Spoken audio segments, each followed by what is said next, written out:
Yeah, I am. Yep. Blog Talk Radio.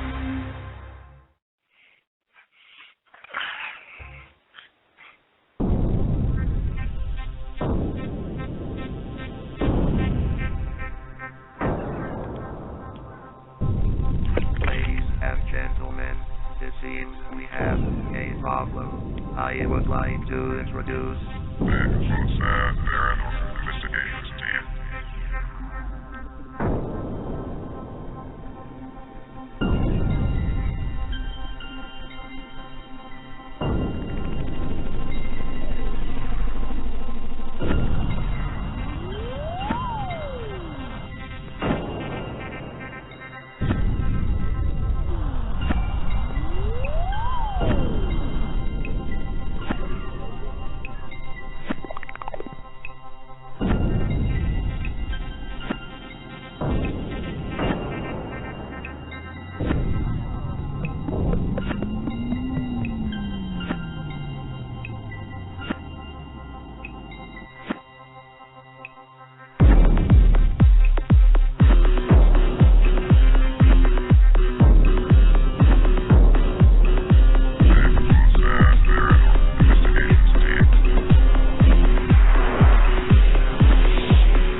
And now, ladies and gentlemen, let's get ready to rumble!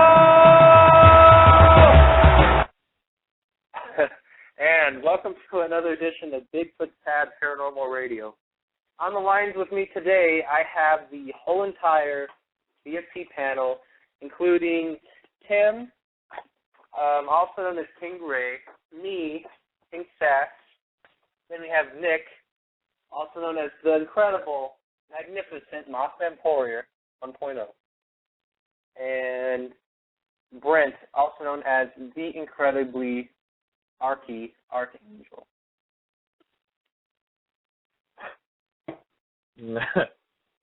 Archie. The incredible.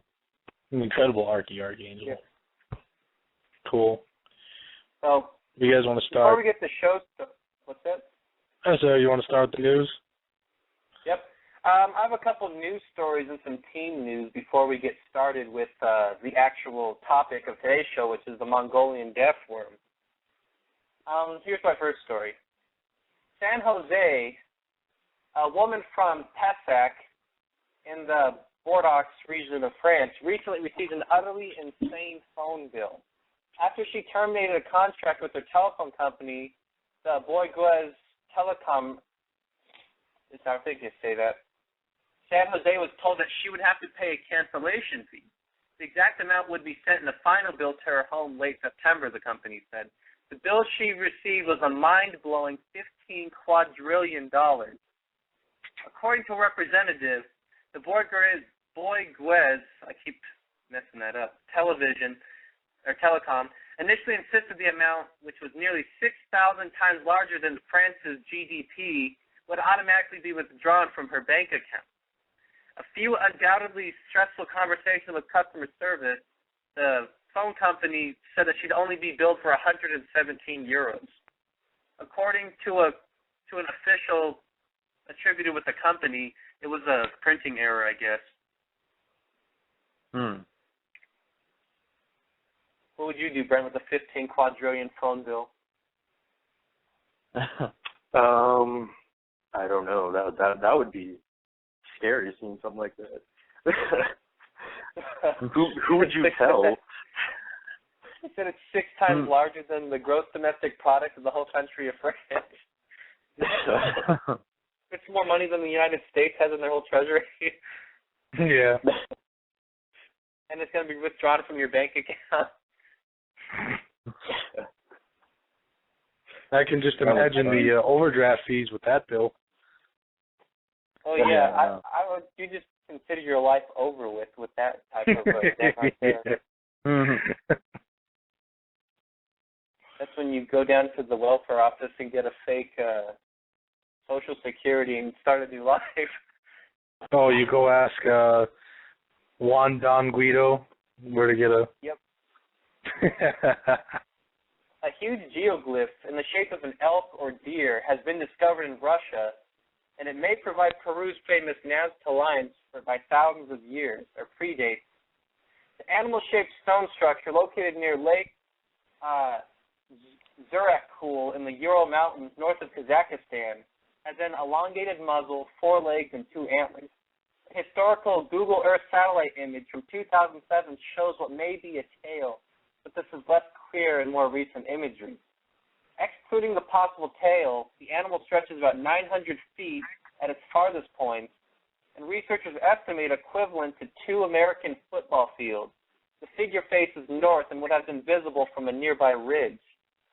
And an interesting note, some of Russia's best and most interesting ancient man sites are only 30 miles away, so they think it might be the same civilization that built those.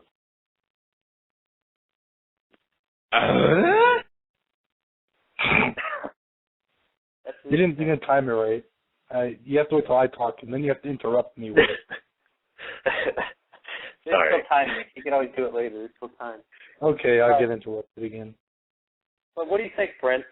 You know what the Nazca Lines are, right? Those giant animals that you could see from the air if you're driving in a plane or whatever in South America? Yeah.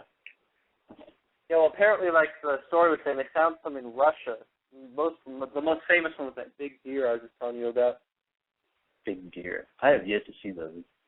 But that's pretty cool how they're scattered all over the world. I mean, I'm sure there was more at a certain time, but then most of them probably just faded away, and most of them, like the ones that are still existing, are in like barren wastelands, I guess. Not wastelands, but like desert areas where not really anything can touch them. What do you think, Nick?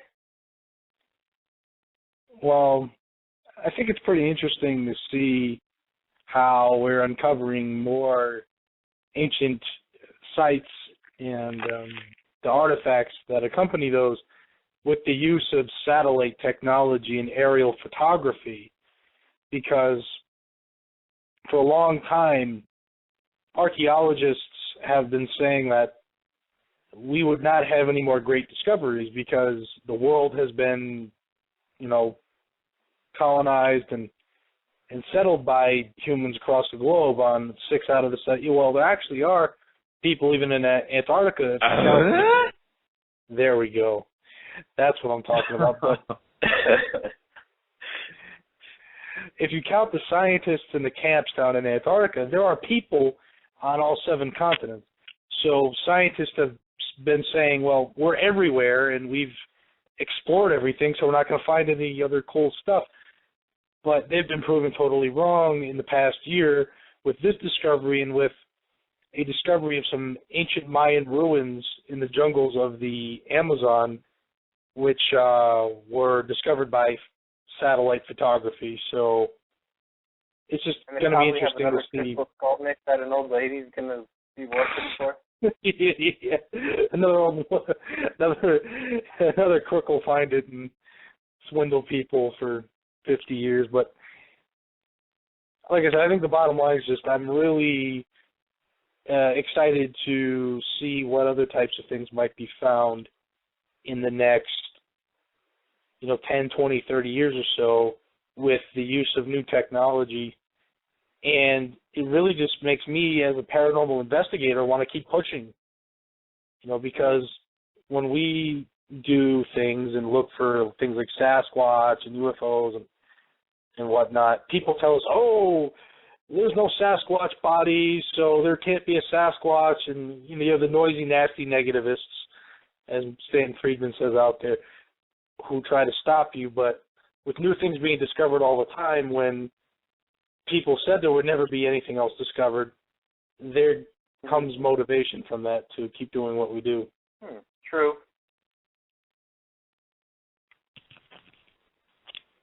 A Georgian woman who claimed to be 132 years old, making her the world's oldest human being ever, has died. Antissa Kai Chavez, I think you say that, claimed to have been born in July 8, 1880, had a Soviet-era passport and documentation to that effect, but her age was contested and never officially proven. She lived in the remote village of San Chino in the northwest Georgia, with her 42-year-old grandson. Claimed to have he claimed that she retired from her job in 1965 when she was 85 years old. Her original birth certificate is said to have been lost during years of revolutions and civil wars in Georgia and following the fall of the USSR. But local officials, friends, neighbors, and descendants have all backed up the claim that she really was 132 years old. Experts have some doubt over claims, however, as all the documents stating her age were created long after her birth. Without documents dating from the 1880s, researchers said her real age is likely to remain a mystery. The oldest living person at the moment is 116-year-old Bessie Cooper from the state of Georgia in the United States. Her birth can actually be proven back to August 1896. That's crazy to think that people are still alive from the 1800s. Yeah, what do you call it? I got two quick questions, Jeremy. First, did that old lady have a crystal skull? And secondly, was that a 30-year-old grandson or gold digger, you said? That was a grandson. Oh, okay. No. I'm sorry. A lot of crystal skull jokes now with old frauds. So Brent, would you even want to be in existence in year 2100 after all your friends and family and your grandkids are even dead? I don't know. There's some good and bad to that. I would say that it would be really cool to see, like, especially back then, like from the 1900s all the way to now, to see that progression of technology and everything just happening. It would be cool, but then at the same time, it would, you're the only one left that you actually know that's still in existence. Maybe your children's grandchildren, children's children are alive now, and you're just like, well, I think I've seen enough. Well, there's something I was going to say. There was a 112-year-old British World War I veteran that died last year. That was interesting. And the other thing I was going to say, they actually have a picture of this woman with the very first communist leader of Russia. So I think that's pretty crazy. That would be cool to have. Yeah, that would actually be really cool to have. Pretty much if you were in the photo. With, Tom Jones. What's that? Well, we're going to get started with today's topic. It's something that I'm actually surprised that we've never had a show on. That's what me and Brent were talking about. Well, the show is on a creature, a cryptid called the Mongolian Death Worm. Before we get started, so what do you guys know about this before we get deep into it? Well, I know it lives in Mongolia. It's supposed to be like a worm that burrows underground, if I don't remember right. Mhm. I think I've heard a couple stories about it. Some people say that it's like really like gigantic, like like a sandworm and stuff like that. Like what movie was that? Dunes or something, where they have gigantic sandworms. Beetlejuice. There you go. True. Beetlejuice too. But and then some people will say that it's like really small like, and I mean not really small, but maybe like the size of like a snake or something, and then it like explodes and then it like shoots like all this acid on you or some shit like that. I don't know. That's what I've heard at least. Yeah, I've heard pretty much suggested, to say the truth. Well, the Mongolian Death Worm is a creature reported to exist in the Gobi Desert of Mongolia. It is generally considered a cryptid. It's described as a bright red worm with a wide body that's usually between 2 to 5 feet long. The worm is the subject of a number of claims by Mongolian locals, such as the ability of the worm to spew forth acid that on contact will turn anything it touches yellow and corroded, and has also been reported to kill a human, as well as its reportability to kill at a distance by means of electric discharge. So the creature could spit venom, or also has the ability to electrocute people, almost like an eel, I guess. Surrender to me. I promise I'll make it quick. That's what the worm would I was going to say, so Nick, before we get started with, do you think it could be some type of a snake? Well, I've heard a variety of different alternative theories to the Mongolian Death Worm. Yes, it could be a snake. The most common snake that is cited as what the Mongolian Death Worm could be is the death adder. And there are problems with that theory. Maybe we'll get into that a little bit later in the show, but I definitely think it could be a snake. I was going to say, what's yours and Tim's opinions on it, Brent?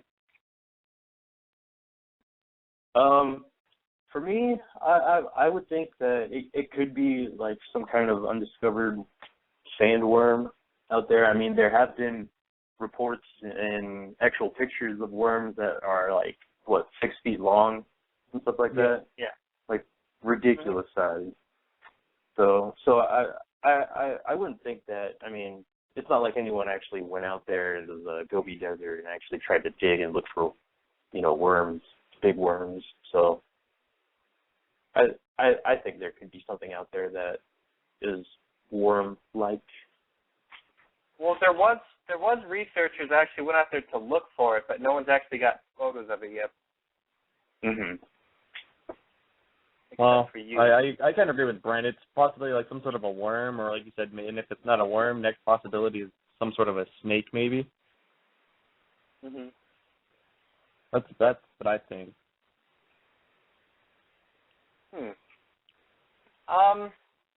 So the creature, it spits venom, I was saying, almost like a cobra, which could be like a snake. I guess, like I say, other snakes spit venom. Interesting note. It said there's stories of this venom killing humans.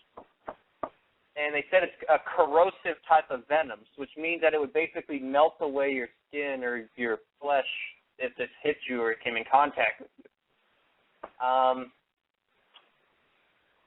I know Nick, he studied some chemistry as one of his majors at college, and he studied the corrosive properties of certain types of acids. I was going to say, Nick, in your thesis paper, what types of an acid do you think could do this? Well, first, I guess I'm one dignified scholar since I seem to major in everything, but no, I did actually take some chemistry classes in college. Well, see, the thing is, here's a little quick chemistry 101 for everybody. You have acids and you have bases, and you have the basic pH scale. And then the pH scale goes from 1 to 14, 1 being a very strong acid and 14 being a base, a very strong base. A very strong base is just as bad as a very strong acid. Both of those can be corrosive and can melt things away. And in the middle of that scale, you have 7, a pH scale of 7, which would be water. So that's kind of the middle value for acids and bases. I just wanted to put that out there so people can kind of get an idea of what we're talking about. So this Mongolian Death Worm could spit either an acid or a base, which is possible because we see in the animal kingdom examples of animals that spit very toxic chemicals at human beings. Most notably the spitting cobra that can spit a venom at you, which can blind you and in instances lead to death. Also, I figure I'd bring this up now. I wanted to save this till later, but I think this is an appropriate time.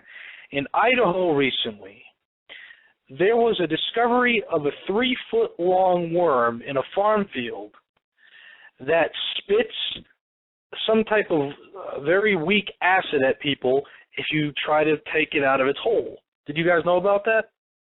Not actually. No, I never heard of that.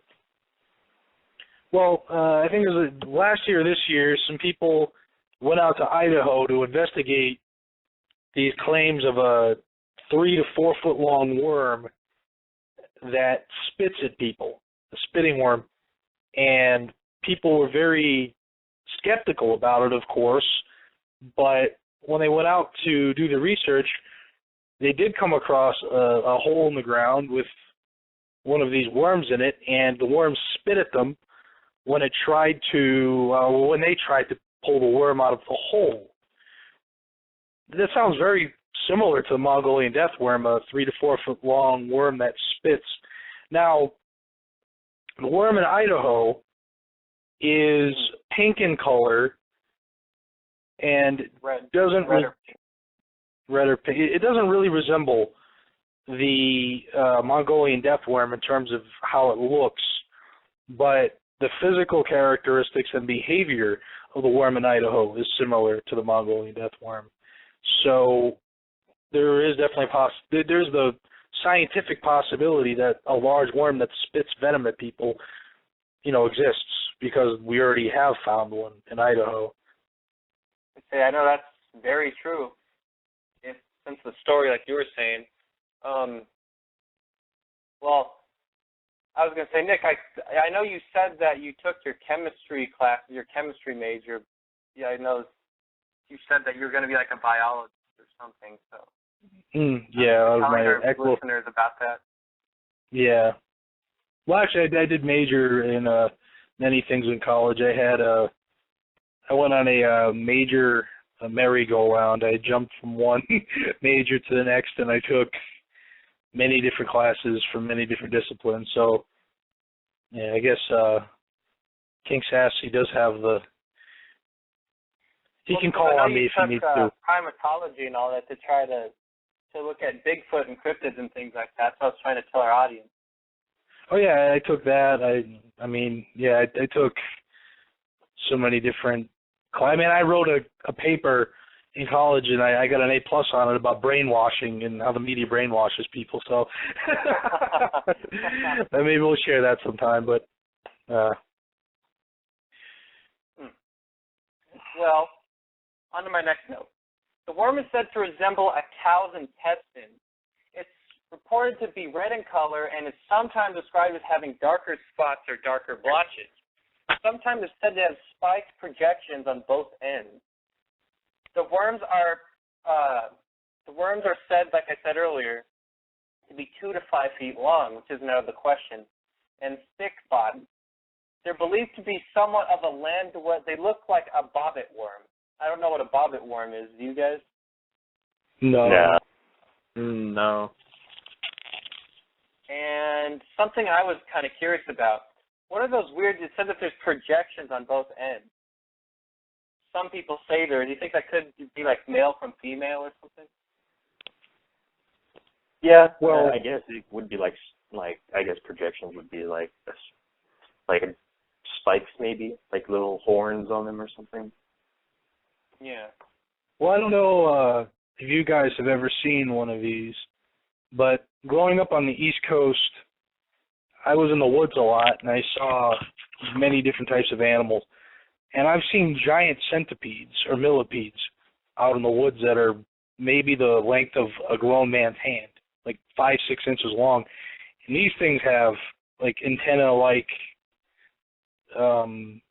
apertures or parts on the front and the rear.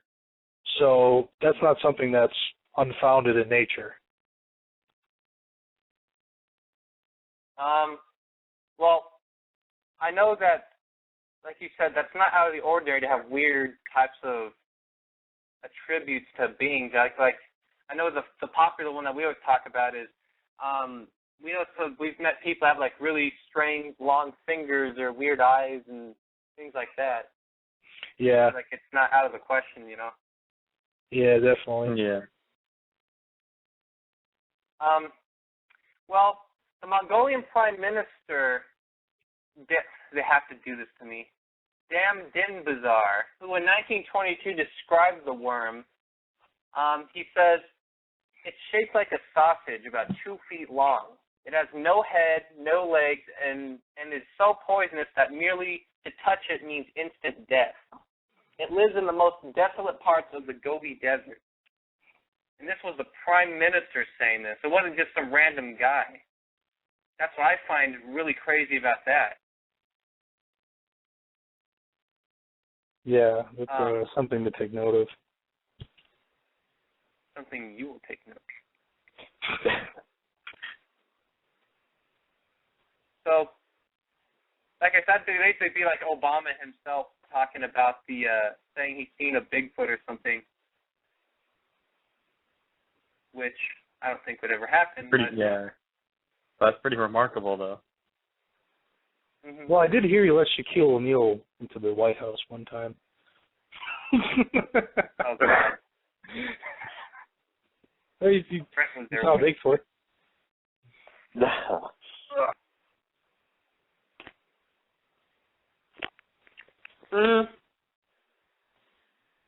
Well,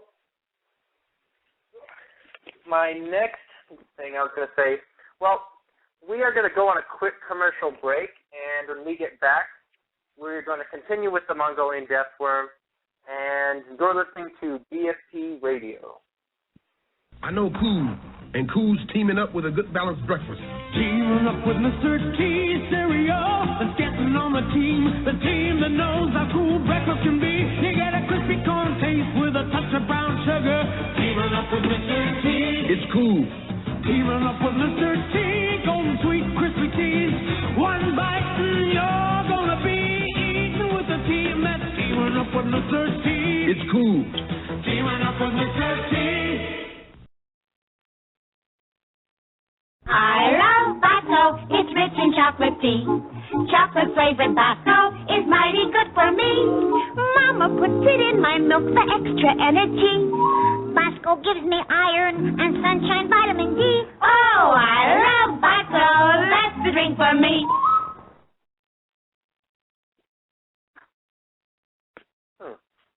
Well, we are back on Bigfoots Pad Paranormal Radio after that quick commercial break.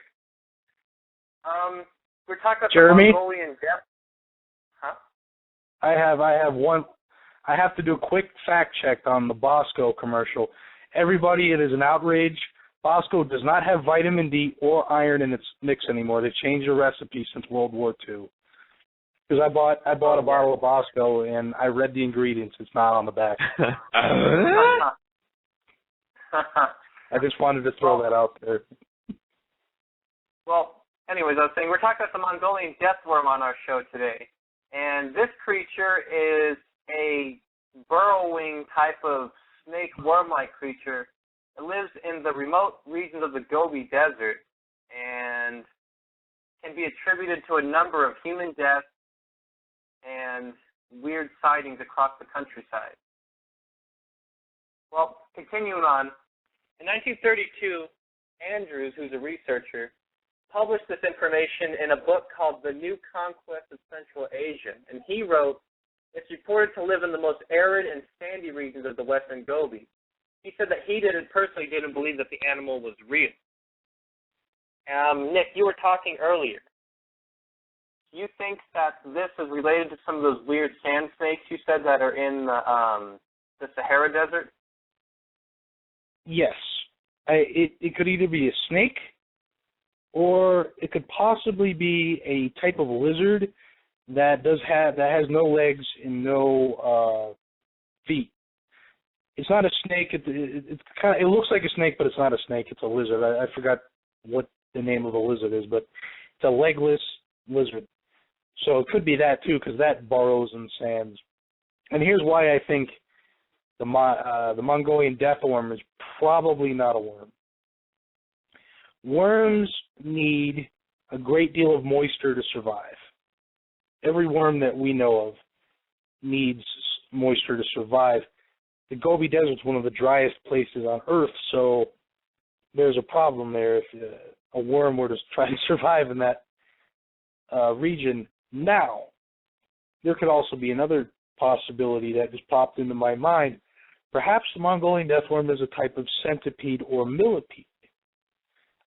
I could be wrong. I might be, but I don't think centipedes or millipedes need as much water as a worm does.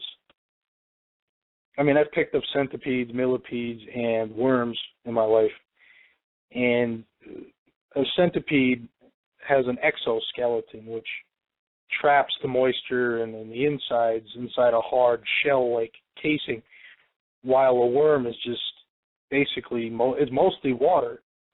If you pick up a worm, it's slimy and wet. So a physical worm would probably have a hard time surviving in the Gobi Desert, but a reptile definitely could, and a millipede or centipede might be able to. I was just saying, well, those snakes that live down in the, I don't know if they're called a snake, but you know what I mean, it's like in Egypt and all those places they have them. Yeah. What do you think, Brent? I don't know. It's definitely weird to hear stories about what's going on. Like people say they hear these giant death worms and stuff. But I mean, it's not I don't think it's too far out there. Like like some people think like Bigfoot is like, oh my gosh, it's definitely not real. It's not possible. But this one seems to be more close to reality than most other cryptids. Yeah. The good thing about the Mongolian Death Worm is to tell you the truth, there's not really too many outlandish stories saying it could do this and that, and there's not really too crazy of stories. Well, I don't know. In the research I've done and things that I've heard, I've actually heard some pretty weird stories about the Mongolian Death Worm. I don't know if you're going to get into this or not, but I guess I'll bring this up now. Jeremy, have you or any of you guys heard about the more supernatural, spiritual side, I guess, of the Mongolian Death Worm? Like the native peoples of Mongolia are even afraid to say the name of the Mongolian Death Worm in Mongolian. I forgot what it is. Maybe Jeremy can pull that up on the screen if possible. But the Mongolians won't even say the name of the death worm, Kiku, whatever. Well, they won't say the name of the death worm, which is Alagorhai Horhai, I think you said Alagorhai Horhai. They won't say the name because it's almost like the Native Americans over here. They won't say the name of the creature because they think it'll bring giant storms or it'll bring bad luck to them. Almost like the Mongolian Bembe, which is the living dinosaur in the Congo. The locals there think that creature will bring giant storms or it'll... sorry, I got it mixed up. The people in Mongolia think the sandworm will bring a sandstorm. The locals in the Congo think that saying the name of the Mongolian Bembe will cause a lightning storm. The same general idea. And not to mention bad luck. Yeah, they think that'll bring about bad luck and bad weather and various other types of unfortunate events. So there is a supernatural thing, a supernatural quality associated with the Mongolian death worm. And it's an interesting thing because we see this type of quality also associated with other cryptids such as Sasquatch. there are people who say the Sasquatch is a spiritual entity that can appear and disappear at will, and that there are various other things like bad luck and good fortune and these other, I don't want to say superstitious, but it's probably the best word to describe it, these other superstitious beliefs associated with the Sasquatch. And the locals in Mongolia have a great deal of superstition and mythology surrounding the death worm. Mm-hmm. And I know, like I said, they're even scared. The people are scared to go out into the desert, again, to say the name of this creature and even to look at it, because they fear that this creature has some type of power, and that this power can be used against them. Definitely. Yeah. That's like Brent won't say the name Howie Mandel because he thinks it'll bring a storm to Palmdale. Don't you ever say that. Never say that name again. He's afraid it would bring a storm to Palmdale. What, Nick? Last time I checked, Palmdale needed a little rain. You might want to start saying Howie Mandel and want to make a deal a little bit more. Or let's make a deal. Well, like Nick was saying, the natives of certain areas tend to give supernatural abilities to different creatures. Like you were saying, like creatures like Bigfoot, they say they can become invisible or do this or that. So I don't know why that would be any different. Right, Nick? Yeah. I was just, like you were saying, native peoples. I've actually been reading in the past few weeks about alternative spiritualities, and I've read a little bit more into paganism and how those type of people think. And native peoples who typically have what is known as shamanic or religious systems, where people get around a medicine man or a shaman and they beat on drums and sacrifice goats and those types of things. They have a very close connection with nature, and they don't look at the world the way Westerners do. For example, when we are discussing the Mongolian Death Worm, all four of us are probably, including I'll say for myself, are thinking of this in terms of science. We are thinking, there's a creature that's this many feet long that lives in this environment that probably eats this and that, while the Mongolian is like, no, that's the death worm. It came from the heavens, or it's a demon or whatever, and it has these magical powers. They have this very supernatural sense of nature and this closeness to nature, which gives them this outlook on the world. And it's not necessarily wrong. Mm-hmm. But well, I just wanted to stick that in there, a little background info for this discussion. Czech explorer Ivan Mackerly described the animal from a second-hand report as a sausage-like worm over half a meter, which was 20 inches long. This one wasn't too big, I guess, and as thick as a man's arm, resembling the intestines of a cattle, just like I said before. Its tail is short, and if it were cut off, it's short as if it were cut off, but not tapered. It is difficult to tell its head from its tail because it has no visible eyes, nostrils, or mouth. Its color is dark red or blood, or like blood or salami. He said this one was only 20 inches long, that it wasn't this monster. I guess that is big, but it's not as monstrous as the other ones that we were talking about earlier. This one sounds kind of like a worm, though, like he's not really like a snake. Because this one, he clearly said, had no visible eyes, nostrils, or mouth. Yeah. Again, that could lead to a person believing that he's talking about a worm, or perhaps the alternative theory that I suggested also, it could be maybe a type of millipede or centipede, which also doesn't have eyes or a mouth that you can tell. Well, something I was curious about, they claim that this thing once in a while kills people or kills animals and eats them, supposedly. Do you think that maybe it could be red from what it's eating, like maybe blood or something, and whatever it's eating is making it, I don't know. What do you think? Oh, yeah, that's definitely possible. Here, I'm going to bring an example that might hit some people close to home, and I pray it doesn't, but when bed bugs come and they suck your blood when you're sleeping, they become engorged in blood red.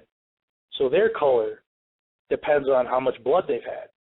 Because I had a bed bug infestation in my apartment a couple years ago, and I looked at them on my bed. Some of the bed bugs were these tiny little, like, brown, like a brownish yellow color. And some other ones were bigger, fatter, and they were like blood red because they had drinking.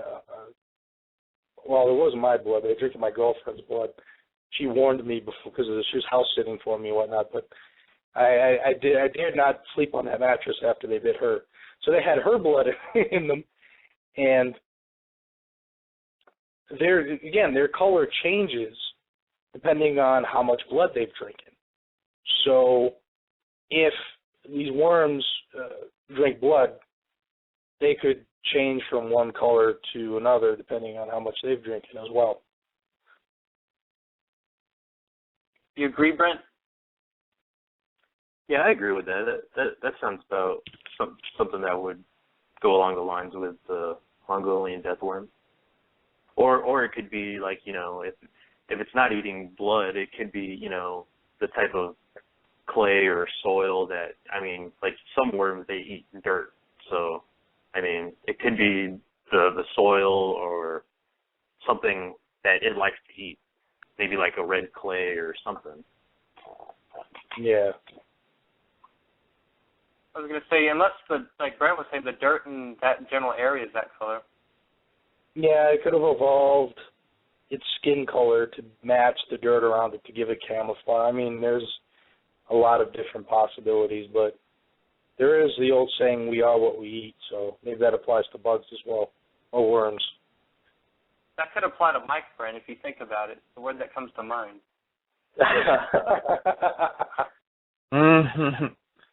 Well, I was going to say, something we didn't really get talking into, I was going to go back to it. This electrical charge they're talking about. They said that it can kill a person to the touch. Do you think that maybe it has these electrical abilities that when you touch it, it'll electrocute you if it wants to? Yeah, that's definitely possible. I've read one theory where some people think that the Mongolian Death Worm is an evolved electric eel from when the time of the Gobi Desert was an ocean. They said that when it was an ocean, there were these electric eels, and after the water dried up, these electric eels didn't die, but rather they evolved to be able to exist in a dry environment. So it is interesting to see that this worm does electrocute people. The thing I was wondering was, maybe it doesn't even have an electric shock at all. Maybe it's covered in this type of acid or some kind of a substance that they were talking about. Maybe it's covered in something like that, and it just kills people. Yeah, that could definitely be a possibility as well.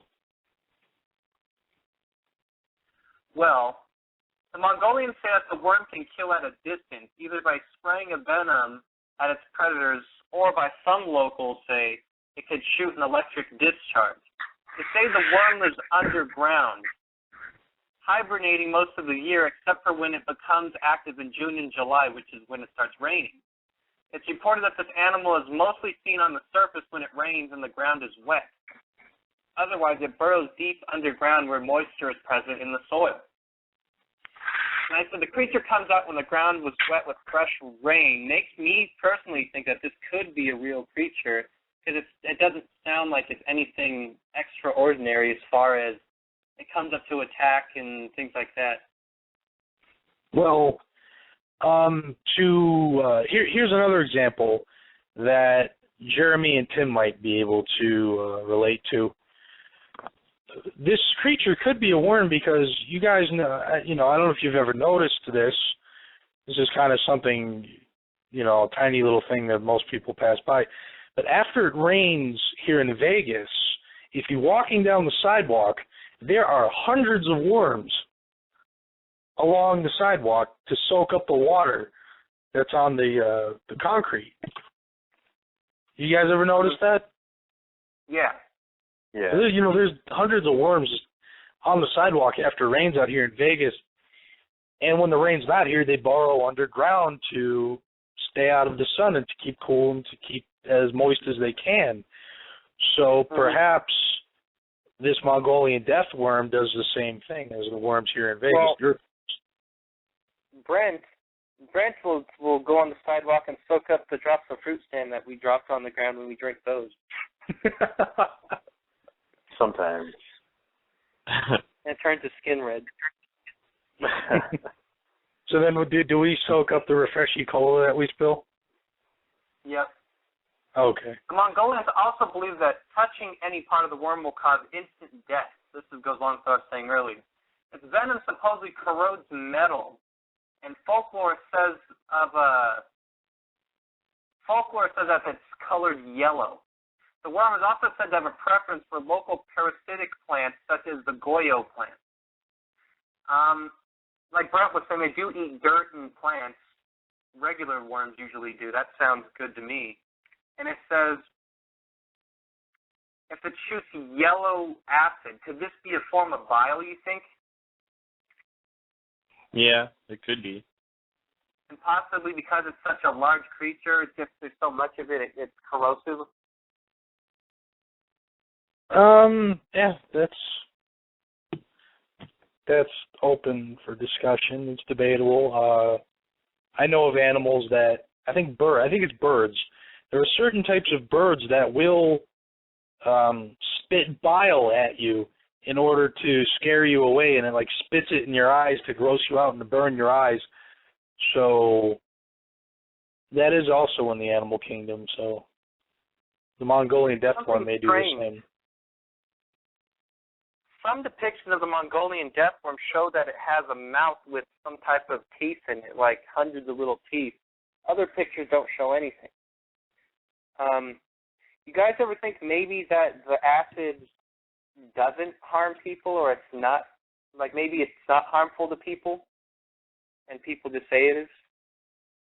Well, that's a possibility. Well, yeah, I mean, people make up stories all the time, or they exaggerate the truth. The biggest example would be fishing stories or war stories you may have heard from your grandfathers growing up, or your dad. Parents always go, well, when I was a kid, it was so much harder, and I had to walk barefoot 10 feet through the snow and 5 miles, and, they make up these really grandiose stories about an actual event. So maybe the Mongolian death worm spits out some type of a fluid, some acidic fluid, and it does burn a little bit, but maybe it doesn't melt your skin off. You guys, catch my drift? Yeah. Well, most of the stories talk about spitting acid or this bile, whatever it is. I was just saying maybe just what if the possibility was that maybe the bile wasn't as deadly as they said it was. Yeah, that's probably the truth. People probably just spun the story of the bile into something more than it is. Because every person's brain is hardwired for the sensational and for the novelty. So, just think about if you read the news, if you watch the news, what stories get the most attention? There's stories like, a cat was saved from a tree, that might get a little attention. But if there's a story like Angelina Jolie cheats on Brad Pitt and takes half his money, people are flocking to that story in a heartbeat.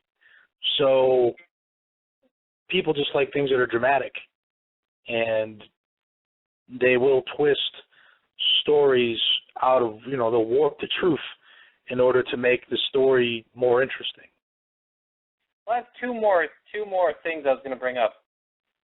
That guy Mackerly, that discoverer I was telling you about, to make his search even more difficult, the government of Mongolia outlawed the search for the death worm, dismissing the creature as a fairy tale. But in 1990, after communism collapsed, a new government provided Mackerly, that explorer, the freedom to mount an expedition to the Gobi Desert to search for the death worm.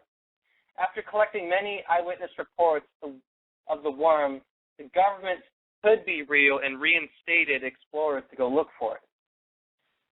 And, for obvious reasons, they don't want people running off into the desert because it's dangerous and people could die out there, of course. But interesting note. You think so, Brent? Yeah, I mean, no one wants anyone in their country just to run around in the desert and hopefully die on their visa and everything, They die on their pizza? No, visa, people from yeah, other countries. I thought you said they either dine, D-I-N-E, dine on a pizza, or they die, keel over and pass away on top of a pizza, like I said. Well, that's what almost happens to us. To get the best pizza. Random. In recent years, cryptozoologist Michael Reynal has suggested that the Mongolian death worm might be a specialized burrowing reptile belonging to the suborder of Amphisbae, some biome of animal, that generally has no limbs and are reddish-brown in color. Another possibility is that the death worm is a member of the cobra family known as the death adder. Though only found in Australia and New Guinea, the death adder has an appearance similar to the Mongolian death worm and is able to spit venom several feet. Researchers speculate that the species could survive in the Gobi Desert environment. So basically, mainstream science thinks that the death adder, they think it exists at all. Well, I think I mentioned that at the beginning of the show. I think it's either a snake or a legless lizard. That's the consensus theory amongst scientists. But there's a great deal of problems with making assumptions like that, because this creature lives out in the middle of nowhere, and there are hardly any people going to look for it. So the chances of getting any really good information is slim. So for the nasty, noisy negativists to speak as if their word is prophecy or the word of God or something like that is very foolish and I think very unscientific in and of itself. Well, before we have a recap and end the show, I was going to say, what's your guys' opinion on eventually if going and looking for this creature?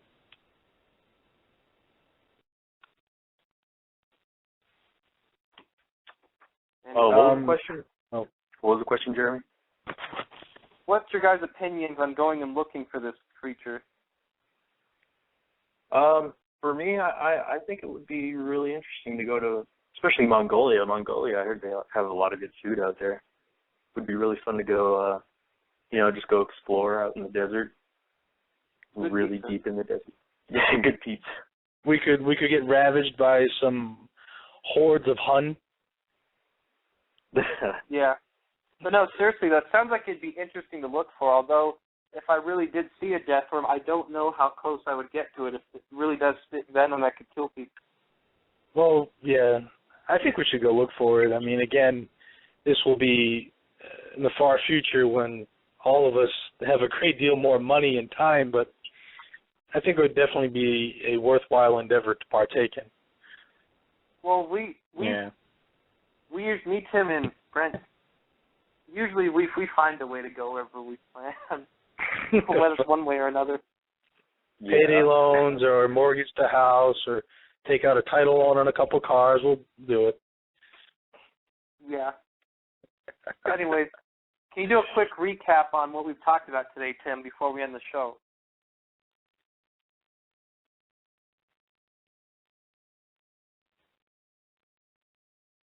Or Nick or Brent could do it then if Tim's not going to do it. Well, you want to give it a shot, Brent? I mean, I usually talk and blabber on and on and on. I figure I'd give somebody else a chance. It doesn't matter. You can go ahead if you want. Okay. Well, today, guys, we opened up the show with a couple news stories and then jumped into our topic on the Mongolian Death Worm. We talked about what it could be, how it could be some sort of a reptile or a worm, a centipede, millipede, or maybe even a magical supernatural creature. We talked about the various different types of mythologies associated with it. We talked about how some researchers have gone out into the Gobi Desert, especially since the collapse of communism, to look for this creature. And as of right now, there really is no answer as to what the Mongolian Death Worm is or whether it exists or not. Could have said it better myself.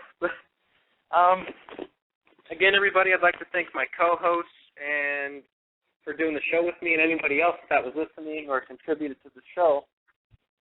Again, you're going to want to tune in next Saturday at 3 p.m. Pacific for an all-new episode of Bigfoots Pad Paranormal Radio.